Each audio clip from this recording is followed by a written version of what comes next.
They look like they may be having a problem getting Angie's bike to fire down there.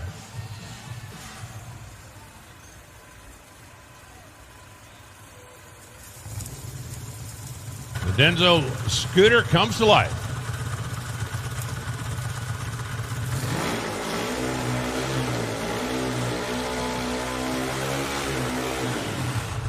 And they roll the starter cart over to Chip Ellis' bike on the other side because these both come out of the Matt Smith Racing trailer. The only good thing for the team about Matt having his mechanical problem in round one is that he now can focus his attention on being a tuner without having to worry about getting on a motorcycle. Matt takes care of a whole lot of stuff. Wears a lot of hats down there in that trailer.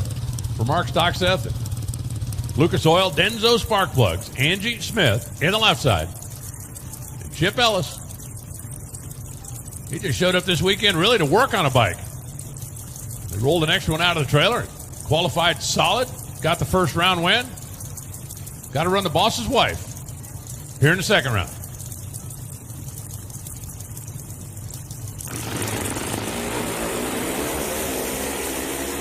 And Chip drops the hammer too soon.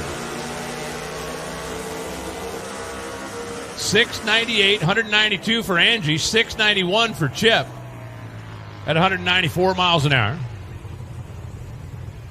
Pulled up staged and just dropped the clutch too soon. Got the red light over here on the right side. Angie Smith going to get the win light. 6.984, though, is definitely not the run that the Denso team was looking for. Guaranteed.